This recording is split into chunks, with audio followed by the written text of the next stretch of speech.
Police Pagatlaba Maruti Benaduki Mapu Ahum Song Thorakle, Mari Suba Mpu Thiri Haukre. Nambon Police Station Konba Nambol Saba Lekaida Sakang Davasing Mpu Thadorokhtuna Kontram Doi Suba Assam Rifle ki Knife Subedara Mayawna Personnel ani Hard Kiba amasung atopa mangana son kiba tholo adugi matungda Police na Mpu aduda chenabani haiba Maruti Benama phangba ngamkre thajaba yaba mafamdagi phangba pauna hai Maruti Ben MN01W6624 adu Wangkoi Police Station ki manung sanba mutum yangpidagi ngasi ayuk phangba ngamkhibani Ben adu lambi ki mataya amada maram saadna leiramba thengnabadagi police na koithi thibada mapu songthorakhide maduna maram oiraga Ben adu kanagino haiba masak khangdoknaba nambol PS ta purakibani Pawasina Makatana hai Maruti Ben adugi manungda RC book ama phangki RC book maduda gari adugi mapu sangangai mayai lekai degi songtham Nehru koba amagini haiba khangwa ngamki mahak po police na mayumdagi lokhalaga wahongpong sataki wahongpong sathaba aduda Ben adu mahak na kumja lisingni taret atopa miyoi amada yon khre haina phongdokpaga loinana Mangondagi gari adu laikiba miyoi adugi maming amadi laifam police ta taki maduna maram oiraga police na gari adugi mapuni hairiba anisuba miyoi adusu police station da kaukhatki mahakna su Ben adu sahi khargi mamangda atopa miyoi amada amuk yonkre haina phongdoki mahakna yonthokre hairiba mapu adusu mahakna taklaktuna amuk police station da kaukhatki akonbagi mapu aduna mahakna Ben adu laikibani haiba yasaki adubu mahakna di Ben adu kanaguma amada yonkre mapu adu mahak chapchana kanano haibadudi ningsingdre haina phongdoi asumna gari adu hojek songtham Nehru gi mengda leiri haibadi khanglaga akonbagi mapu oigadoriba adudi puthokpa ngamdre amasung embus aduda karamba lalolop natraga khulai paiba kana senabagi haibadu chapchana khangba ngamdre ningsingba yabadi tampaki mafam amada da embus togduna security force gi personnel sing hatpa natraga sonbagi boxing sahi tarudrabani adubu ngarang numidang wairang pung 5 minute nifurum tarakpada sakhangdaba miyoi kharana yumlakta lumlaga naitom lakpa Assam Rifle gi 407 gari amada landa silaki embus tarokliba kangbu adu yamdrabada miyoi marirom oigini haina thajanari automatic rifle sing sijanaduna maikai anidagi nongbe kapsinduna landa satharba mutungda makhoi thuna yangna mafam adudagi nanthokduna senkibani Assam Rifle ki personnel sing aduna khud hanban nangdringaida makoi nanthokibana hanki thaudo aduda personnel manga amasu asopan nangki Bisnupur District Police ki Kangpuna Fajinkhiba Romen Miyamgi ihodagi ngasi nungthen Thadorakhre Miyamna taramna okre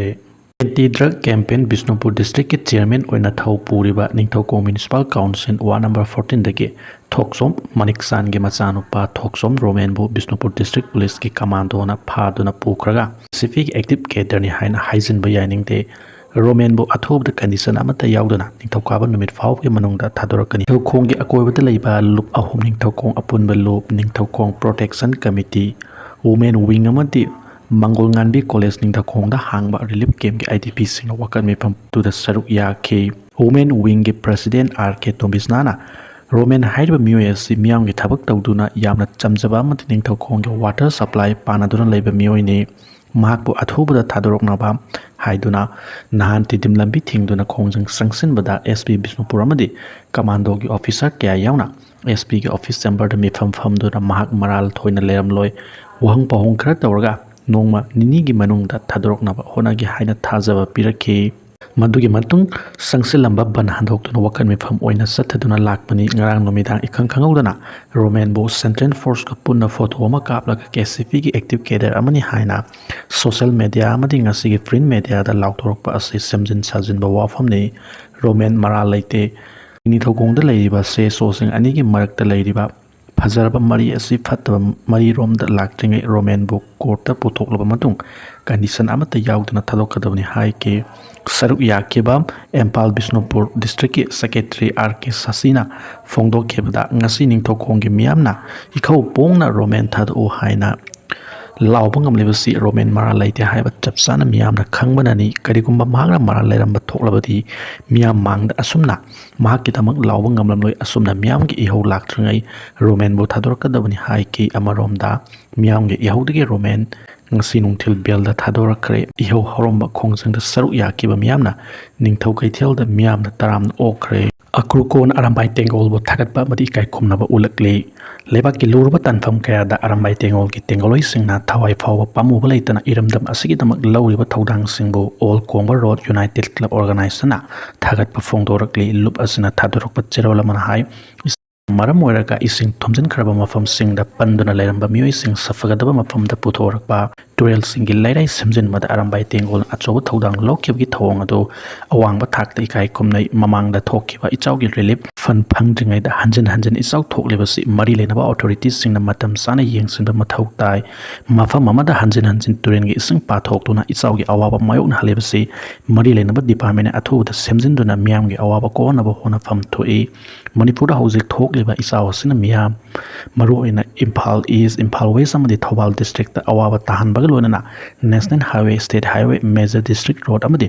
enter village road ꯊꯨꯝꯖꯤꯟꯈꯤꯕꯅ ꯆꯠꯊꯣꯛ ꯆꯠꯁꯤꯟ ꯌꯥꯗꯕꯗꯒꯤ ꯑꯅꯥ ꯑꯌꯦꯛ ꯌꯥꯎꯔꯛꯄꯗ ꯈꯨꯗꯣꯡꯆꯥꯗꯕ ꯀꯌꯥꯃꯔꯨꯝ ꯃꯥꯌꯣꯛꯅꯔꯦ꯫ ꯃꯔꯤ ꯂꯩꯅꯕ ꯑꯣꯊꯣꯔꯤꯇꯤꯅ ꯃꯤꯌꯥꯝꯒꯤ ꯑꯋꯥꯕ ꯀꯣꯛꯍꯟꯅꯕ ꯈꯨꯗꯛꯀꯤ ꯑꯣꯏꯕ ꯃꯇꯤꯛ ꯆꯥꯕ ꯊꯧꯔꯥꯡꯁꯤꯡ ꯂꯧꯈꯠꯄꯤꯅꯕ ꯑꯥꯄꯤꯜ ꯇꯧꯔꯤ꯫ ꯂꯨꯔꯕ ꯇꯥꯟꯐꯝ ꯑꯁꯤꯗ ꯑꯔꯥꯝꯕꯥꯏ ꯇꯦꯡꯒꯣꯜꯒꯤ ꯇꯦꯡꯒꯣꯜꯂꯣꯏꯁꯤꯡꯅ ꯊꯋꯥꯏ ꯐꯥꯎꯕ ꯄꯥꯝꯃꯨꯕ ꯂꯩꯇꯅ ꯑꯋꯥꯕ ꯇꯥꯔꯕ ꯃꯤꯌꯥꯝꯒꯤ ꯃꯇꯦꯡ ꯄꯥꯡꯂꯤꯕꯁꯤ ꯄꯨꯛꯅꯤꯡ ꯊꯧꯒꯠꯅꯤꯡꯉꯥꯏꯅꯤ꯫ ꯏꯆꯥꯎꯅ ꯃꯔꯝ ꯑꯣꯏꯔꯒ ꯆꯠꯊꯣꯛ ꯆꯠꯁꯤꯟ ꯌꯥꯗ꯭ꯔꯤꯕ ꯑꯁꯤꯒꯤ ꯌꯦꯡꯂꯒ